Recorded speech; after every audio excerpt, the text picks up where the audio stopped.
Trading a young hopeful player in the NHL or any other major league sport will always be considered a taboo. As in, it's something that's not socially accepted by the fans, because doing so may have tremendous negative repercussions. And yet, every season we still see it. And many of these extreme examples have a lot to do with the development curve of an NHL player. Because the NHL inherently as a league has a massive underlying issue, and that is that players are drafted at the age of 18, which results in a much more unpredictable development curve. Because in other major league sports, including the NBA, the NFL, the MLB, the average draft age is roughly 21 years old. Which means that top prospects are introduced into the NHL 3 years before other leagues. And 3 years of development is massive, because many prospects develop into entirely different players within 3 years. Now I will say, as the league continues to get younger, this is by no means a major issue, but it definitely is an interesting one. And if you haven't already, make sure to go check out part 1 after you finish watching this video. There's so many great examples of teams who gave up on young players that eventually turned into stars. Anyways guys, make sure to hit that subscribe button for some more awesome hockey content. We are so close to 10,000 subscribers. Thank you guys so much for all the support. Let's get right into this video. We will start with Mika Zibanejad, traded to the New York Rangers alongside of a second round pick for Derek Brassard. On July 18th, 2016, the Ottawa Senators traded away a 23-year-old Mika Zibanejad for a 27-year-old Derek Brassard.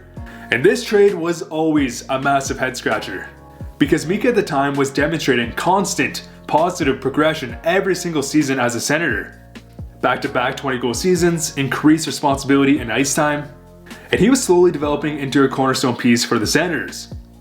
I will say, Derek Brassard at the time was no slouch, as he did have a consistent career where he's always a great secondary scorer. In fact, in the 2 seasons before he was traded, he put up back-to-back 60-point seasons with 27 goals in 2016. But given the context of this trade, and the fact that Mika Zibanejad was showing constant positive progression, is 4 years younger, and had the tool set of having a much higher ceiling, this trade never made any sense. And on top of this, the Senators also gave the Rangers a second round pick, which makes even less sense. Now they did do this because the Rangers had just paid Brassard's $2 billion bonus, but this definitely just adds salt to the wounds. Because Derek Brassard in Ottawa would show instant regression within the next 2 seasons until he was shipped off to the Pittsburgh Penguins. And as it stands for Mika Zibanejad, he currently sits 5th in the entire NHL with 39 goals. Okay, so let alone, that's pretty impressive in itself.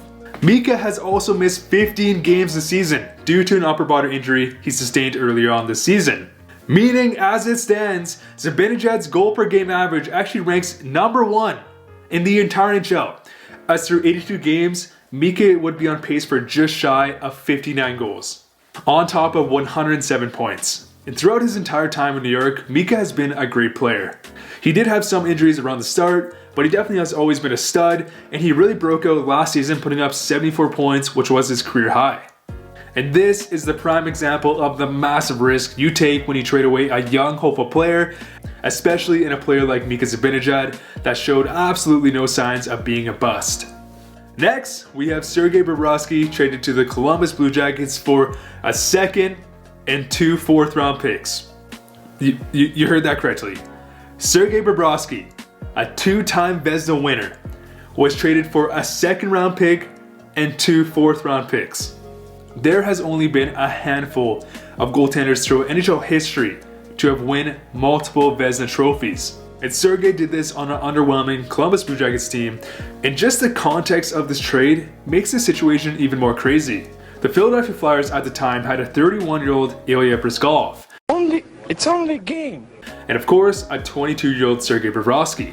Because at the time, Bryzgalov was coming off 2 massive seasons for Phoenix, whereas Bobrovsky was more of that unproven goalie.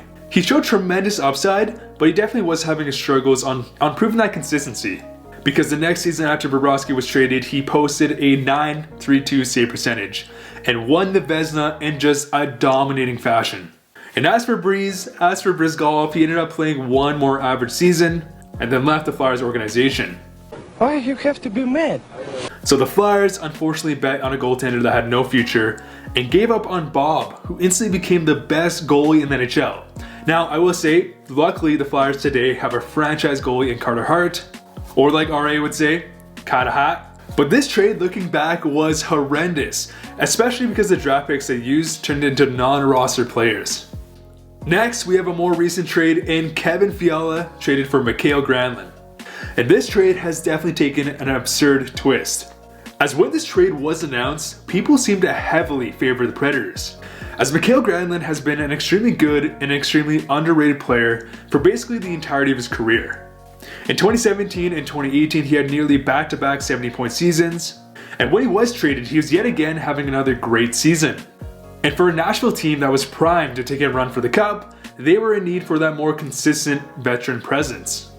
And so when this trade did occur, it did seem to make sense on why they'd give up on Kevin Fiala, as they acquired that more high-end scorer with a track record. However, Granlund has not flourished in Nashville. 5 points in 16 games at the tail end of last season, and 30 points in 62 games this season. So by no means is this terrible production, but I'm sure the Predators were expecting way more, especially with them also adding Matt Duchene. And as for Kevin Fiala, at the time, he was regarded as a potential dynamic goal-scoring winger. Now, he did have his struggles to produce from the start. However though, like Mika Zibanejad, Fiala was demonstrating strong progression the entirety of his time in Nashville. And he did have the tool set of being that #1 goal-scoring winger. And this season, Fiala has exploded in production. 23 goals, 54 points, so nearly double the production of Mikael Granlund. And Fiala, just like the Zibanejad situation, is 4 years younger and is showing the potential of a superstar in the NHL. Next, with the Montreal Canadiens, who acquired Philip Deneau and a 2018 second-round pick for Dale Weise and Thomas Fleischmann. Philip Deneau, who was traded at 23, has developed into a premier two-way centerman. His offense isn't overwhelming, but his defensive game has been extremely efficient. In fact, Deneau even finished 7th in Selke voting last season. And while in Chicago, Deneau was never really given that full chance to prove his game. As Chicago was still that contending team, and Deneau was more of that bubble player. And so when he came to Montreal, he really took advantage of his situation. Because in his first full season, he broke out offensively, putting up 40 points. And Deneau has been getting far more consistent and has been slowly developing a great defensive game. A defensive game that actually ranks among the top in the whole league. And as for the Blackhawks, they received 2 players in Dale Weise and Thomas Fleischmann, and both of which played a small role in a Chicago playoff run that ended after 1 round. And Dale Weise, funny enough, is a Montreal Canadian today, and Fleischmann retired after that season. And you see how Montreal also acquired a 2018 second-round pick? Well, that pick turned out to be who else but Alexander Romanov, who's considered a premier defensive prospect in the NHL.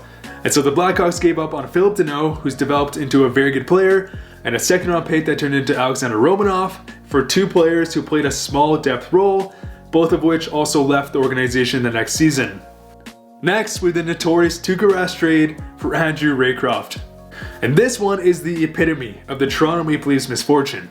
Andrew Raycroft broke into the league in 2003 and he dominated. A 2.05 goals against average, a .926 save percentage, including a very impressive playoff performance. However, the next season after the lockout in 2004, Raycroft was an entirely different goalie, as he registered an abysmal 3.72 goals against average and an .879 save percentage. However, the Toronto Maple Leafs did take a big bet knowing that Raycroft had prior success, and so they traded their top prospect in Tuukka Rask. But sadly, Raycroft would not bounce back in Toronto. He played marginally better for Toronto the next season, however, he would then see constant regression his entire career until he retired. And as for Tuukka Rask, well, Rask broke into the lineup in 2009 and he was a stud. An insane performance in his rookie season, where he registered his career highs in both goals against average and save percentage. He won the Stanley Cup in 2011, and Rask took home the Vezina in 2014. And today, Tuukka is still considered a top goalie in the entire league. And so the Toronto Maple Leafs gave up on Tuukka Rask, who's had a prolific career, for Raycroft, who had a short life in Toronto until he retired and left for Europe. And lastly, we have the Tyler Seguin trade. And this one is absolutely ludicrous.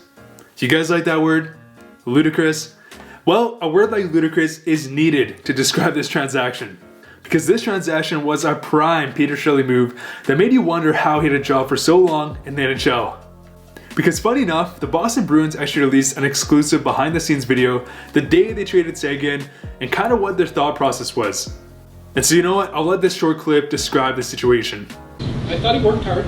I give him credit, and I agree with Denny that he's learning. He's not a physical player. He's a star player, no doubt. He works hard, he's getting better, but he relies too much on his skill. Tyler Seguin was traded at 21 after showing constant progression in his offensive toolset while developing a very respectable defensive game. Because on July 4th, 2013, Chiarelli did the most taboo thing in sports by trading away that potential superstar on the rise.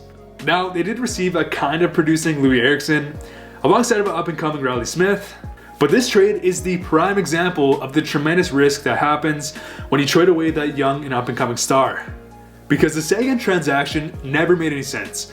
The entire Chiarelli team admitted he was progressing really well and that he was working his butt off. And of course, Tyler Seguin today has remained a superstar the entirety of his career, whereas the Boston Bruins have nothing to show in return.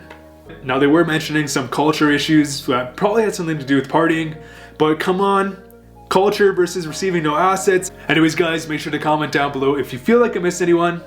And do keep in mind, this is an ongoing series, so go check out part 1 if you haven't already.